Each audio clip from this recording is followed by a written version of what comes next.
श्री गणेशाय नमः. अवधूत चिंतन. श्री गुरुदेव दत्त. श्री स्वामी समर्थ.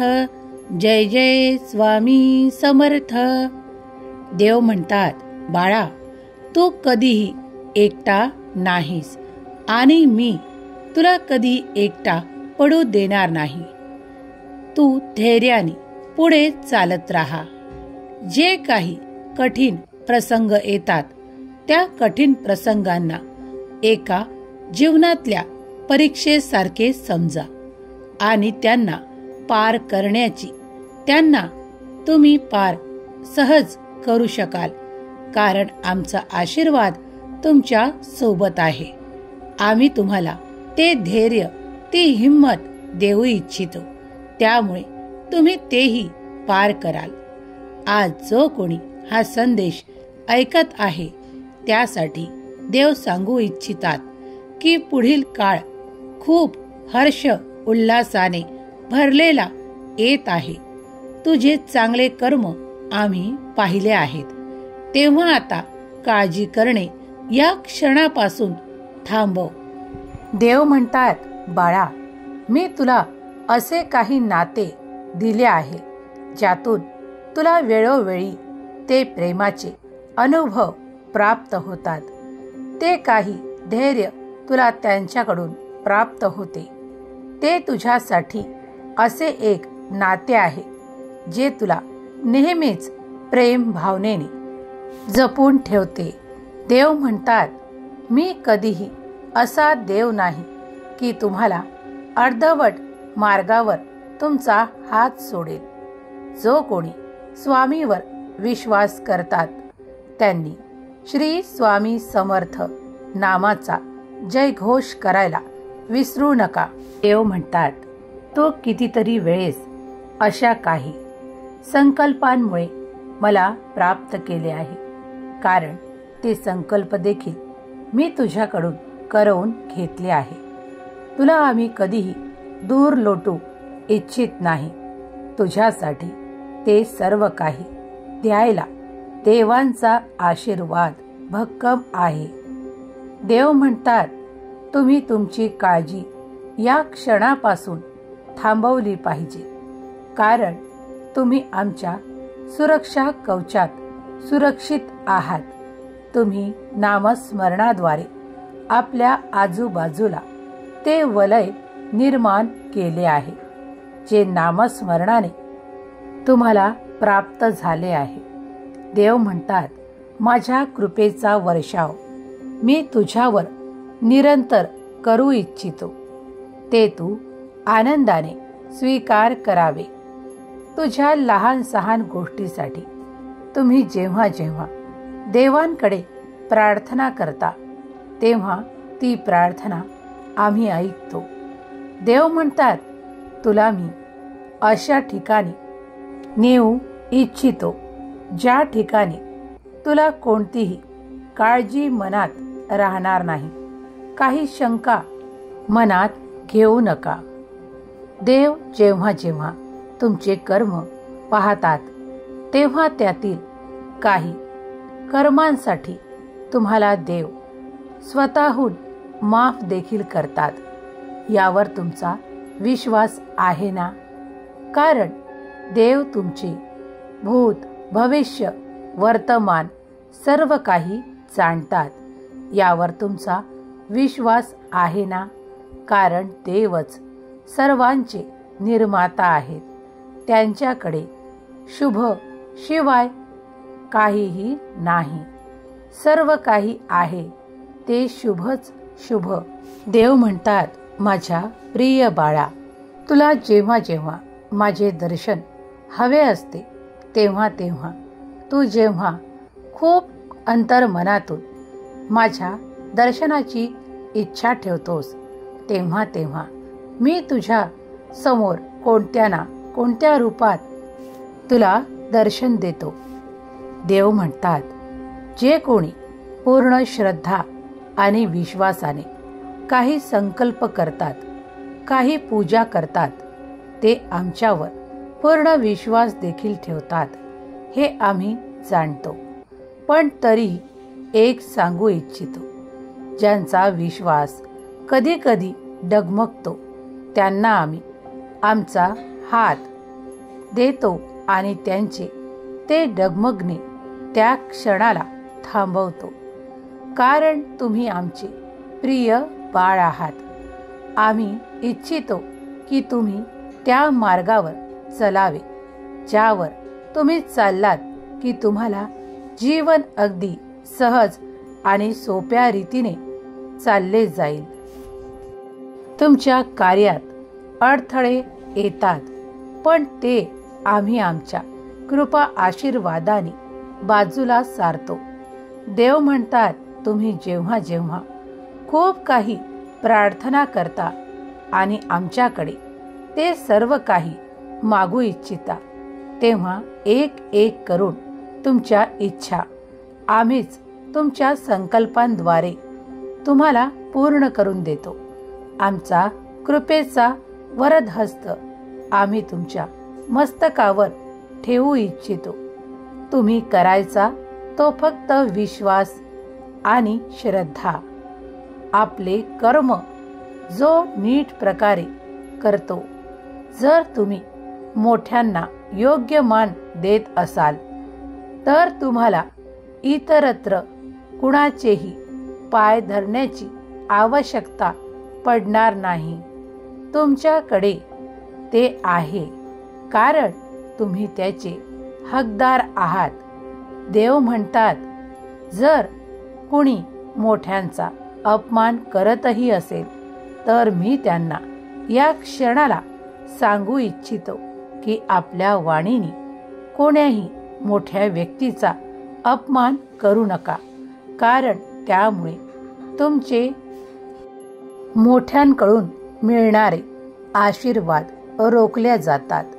देव म्हणतात योग्य वेळेस योग्य लोकांना तो सन्मान द्या कारण ती आवश्यकता आहे.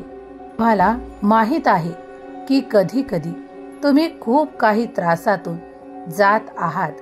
तुमच्यासाठी कधी कधी एखादे नाते खूप काही त्रासदायक बनते पण तेही आमच्या आशीर्वादाने आम्ही तुमच्यासाठी अगदी सहज करून देतो. तुम्ही आमची सेवा प्रार्थना करता त्यात तुम्ही खूप काही विचार देखील करत असता. तुम्हाला असे वाटते की देवांना ते शक्य आहे. होय बाळा, ते खरंच आहे.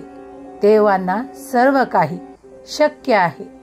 देव म्हणतात माझ्यावर पूर्णपणे विश्वास ठेव. देव म्हणतात जे कोणी बाळ माझ्याकडे प्रार्थनापूर्वक प्रार्थना करत आहे की यावेळेस माझे ते कर्ज तुम्ही माफ करावे, त्यातून माझी सुटका लवकरात लवकर करावी. होय बाळा, तुला मी तो मार्ग दाखवीन ज्यावर तू चालत राहिला की तुला ते लवकरच फेडता येईल. देव म्हणतात तुमच्यासाठी आम्ही अशक्यही शक्य करू. तुम्ही विश्वास आणि कर्म योग्य दिशेने करत राहा. तुम्ही जर आता विचार करत आहात की आम्हाला अक्कलकोटला दर्शनाला जायचे आहे तर देव तुम्हाला ती आज्ञा देऊ इच्छितात. देव आताही तुमच्यापर्यंत आले आहेत. जो कोणी श्रद्धेने जिथे पाहिल तिथे त्याला स्वामींचा अनुभव आणि दृष्टांत प्राप्त होईल. देव म्हणतात तू माझ्यावर पूर्णपणे संपूर्णपणे विश्वास ठेवतो ना, मग आताही तुला माझे दर्शन होईल. हा संदेश जो कोणी ऐकत आहे त्याची माझ्या प्रिय बाळाची अक्कलकोटला यायची इच्छा मी लवकरच पूर्ण करेल. त्याला माझे अक्कलकोटचे दर्शन घ्यायचे आहे. ती संधी त्याला प्राप्त करायची आहे. ते सौभाग्य त्याला प्राप्त करायचे आहे. तेव्हा मीही त्याला आज्ञेनुसार योग्य वेळ आली की नक्कीच त्याला ती संधी प्राप्त होईल. देव म्हणतात विश्वास ठेवा. देव तुमच्यासाठी योग्य ते परिवर्तन आणत आहेत. तुम्ही जेव्हा पूर्ण विश्वासाने आणि श्रद्धेने देवाकडे आले आहात, तुम्हाला त्या काही इच्छा आहेत त्या सर्व काही देवाच्या चरणावर सोडून द्या आणि मनाला निशंक ठेवा, कारण देव पुढील काळातच तुमच्या त्या इच्छा पूर्ण करू इच्छितात. देव म्हणतात, मी तुझ्यासाठी ते द्वार उघडून देणार आहे, ज्यातून तुझ्यासाठी ते चमत्कारिक आशीर्वाद येत आहेत, त्या संधी येत आहेत, ज्यासाठी तो खूप प्रयत्नशील होतास. आमच्याकडे प्रार्थनापूर्वक तू त्या मागत होतास. आता आम्ही ते तुला स्वतःहून देण्यासाठी पाठवल्या आहेत. तेव्हा या क्षणापासून मनाला आनंदी ठेवा. देव म्हणतात, मी कधी कधी तुमच्या कल्पनेच्याही पलीकडे तुम्हाला काहीतरी देऊ इच्छितो, जे तुमच्यासाठी दैवी चमत्काराशिवाय दुसरे काही नाही. देव तुम्हाला खूप काही पुढे नेऊ इच्छितात. देवांजवळ तुमच्यासाठी त्या काही योजना आहेत, ज्या पुढील काळात तुमच्यासाठी कार्यरत होणार आहेत. देवांच्या योजनेवर संपूर्णपणे विश्वास ठेवा, कारण देव तुम्हाला कधीही अधीर जागी सोडणार नाहीत. तुम्हाला तुमचे ते स्थान नक्कीच प्राप्त होईल. तुमच्या त्या इच्छा लवकरच पूर्ण होतील. देवाचा आशीर्वाद, कृपा आशीर्वाद तुम्ही प्राप्त करत आहात. देव म्हणतात, कधी कधी तू मागितल्यापेक्षाही माझे दिलेले तुझ्यासाठी मार्ग थोडे वेगळे असतील. ते तुला सहजासहजी प्राप्त होतील, पण त्यावर चालताना तुला काही कठीण वाटत असेल, त्यावेळेस आमचे नामस्मरण कर, कारण आम्ही तुला त्या योग्य दिशेने नेत आहोत. ज्यावर तुला थोडा त्रासही झाला तरी तो सहन कर, कारण तो रस्ता तुझ्यासाठी योग्य आहे. त्यावर तुला चालताना काही प्रश्न निर्माण झाले तर दोनदा विचार कर आणि देवांचे नामस्मरण कर. पुढल्या क्षणाला तुला तो मार्ग मोकळा दिसेल. देव म्हणतात, कधीही तुमच्या कल्पनांपेक्षाही देवांचे मार्ग तुमच्यासाठी अगदी सहज आणि सोपे असतात, पण तुम्ही त्यावर चालताना तुम्हाला ते कधी काळी आज कठीण वाटतही असतील, तरीही उद्या जाऊन ते तुमच्यासाठी एकदम सुयोग्य ठरणार आहेत. तेव्हा तुम्ही त्या मार्गावर चालत राहावे, जो सत्याच्या मार्गावर, ईश्वराने दाखवलेल्या मार्गावर चालायचा प्रयत्न देखील करतो. त्याला ते यश नक्कीच प्राप्त होते. इतके यश प्राप्त होते की ते त्याच्या कल्पनेच्याही पलीकडे असते. देव म्हणतात, पुढील असा काळ मी तुझ्यासाठी देत आहे, ज्यात तुझे ते कर्जही पूर्ण फिटून जाईल. चिंता करत बसू नको. कार्य कर, कार्यात आपले मन लाव, कारण कार्याशिवाय गती नाही हे तुम्हाला माहीत आहे. प्रत्येकाला आपले कर्म योग्य दिशेने करत जायचे आहे, तेव्हाच तुम्ही त्या यशाला भेटाल. देव म्हणतात, मी मार्गात तुला दर्शन देईल, योग्य ती वेळ येऊ दे. देव म्हणतात, आम्ही तुला कधीही एकटे सोडू इच्छित नाही. आज तुला तो मार्ग कठीण वाटत आहे, पण या क्षणालाही मी तुझा हात धरला आहे, तो कधीही न सोडण्यासाठी. यावर संपूर्णपणे विश्वास ठेव. तुम्ही जेव्हा जेव्हा श्रद्धा भक्तीने आमचे नामस्मरण करता, तेव्हा येणारे संकट आम्ही टाळतो. तुमच्या मार्गातले ते अडथळे आम्ही दूर करतो. ते तुमच्यापर्यंत पोहोचू देत नाही, यावर तुमचा विश्वास आहे ना? देवांनी तुम्हाला मागील काही काळात याचा अनुभव दिला आहे की तो सदैव तुमच्या सोबत आहे, तुमचे रक्षण करत आहे. ज्यांना अनुभव आला आहे त्यांनी श्री स्वामी समर्थ लिहायला विसरू नका. देव म्हणतात, बाळा, मी तुला माझे अनुभव आणि माझे दर्शन नक्कीच प्राप्त करून देईल. तू फक्त विश्वासाने पुढे चालत राहा. प्रत्येक पावलावर तुला माझी प्रचिती येईल. देव म्हणतात, बाळा, तुझा माझ्यावर विश्वास आहे ना? मग मी तुझा हात धरून त्या सत्याच्या मार्गावर तुला नेत आहे. त्यावर तुला आज थोडा त्रास जरी झाला तरी तो थोडा सहन कर, कारण पुढे तुझे भविष्य उज्ज्वल आणि खूप काही आनंददायी ठरणार आहे. तेव्हा ईश्वराचे चिंतन करायला विसरू नका, नामस्मरण करायला विसरू नका, कारण तोच करता करविता परब्रह्म आहे. तो तुम्हाला योग्य मार्गच दाखवेल. जो कोणी ईश्वराची भक्ती, परमेश्वराची भक्ती पूर्ण निष्ठेने करतो त्यावर ईश्वराचा आशीर्वाद निरंतर एखाद्या प्रकाशासारखा येत असतो. देव म्हणतात, आमच्या प्रकाशाने आम्ही तुमचे जीवन पूर्णपणे उज्ज्वल करू, यावर विश्वास ठेवा. देव म्हणतात, स्वामी म्हणतात, जो कोणी माझा बाळ यावेळेस माझा संदेश ऐकत आहे त्याची चिंता दूर करायला मी आलो आहे. या क्षणापासून मनातल्या क्लेशांना दूर कर, चिंतेला दूर कर, माझे नामस्मरण कर, ईश्वराचे चिंतन कर. तुझ्या कर्मात मन लाव. जेव्हा तुझे कर्मात मन लागेल तेव्हा समज की मी तुझ्या सोबतच आहे, मी तुझ्या पाठीशी उभा आहे.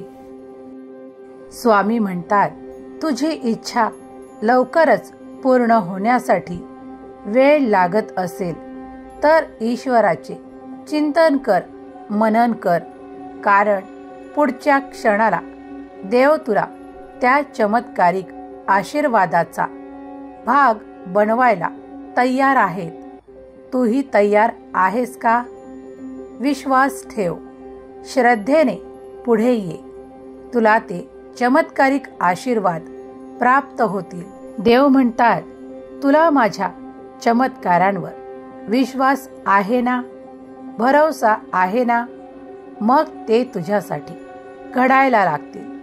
या क्षणाला जो कोणी हा संदेश ऐकत आहे त्यावर माझी प्रीती आहे. तो माझा प्रिय बाळ आहे. माझ्या बाळाला मी भाग्यशाली ठरवू इच्छितो. तू सहमत आहेस का? देव म्हणतात, तू कर्म चुकवू नको. मी तुला भाग्यवान ठरवणार आहे, कारण तुझ्या कार्यांना मी यशस्वी करणार आहे. स्वामी म्हणतात, जो कोणी सध्या या क्षणाला हा संदेश इथपर्यंत ऐकत आहेत त्याच्या कुटुंबावर, त्याच्या संपूर्ण परिवारावर माझा आशीर्वाद सदैव आहे. तो निरंतर राहील, यावर त्याने विश्वास ठेवावा. तुमच्या नाम जपामुळे तुम्ही आम्हाला प्राप्त केले आहे, ते असेच सुरू ठेवा, ते निरंतर सुरू ठेवा. प्रत्येकात देव तुम्हाला दिसेल. होय बाळा, कारण माझा अंशरूपी निवास प्रत्येक सृष्टीतल्या कणाकणात आहे. तेव्हा तुला माझे अनुभव देखील प्राप्त होतील. सुखी रहा बाळा, तुझे कल्याण होईल. श्री स्वामी समर्थ, श्री स्वामी समर्थ, श्री स्वामी समर्थ, श्री स्वामी समर्थ, श्री स्वामी समर्थ. श्री स्वामी समर्थ, श्री स्वामी समर्थ, श्री स्वामी समर्थ, श्री स्वामी समर्थ।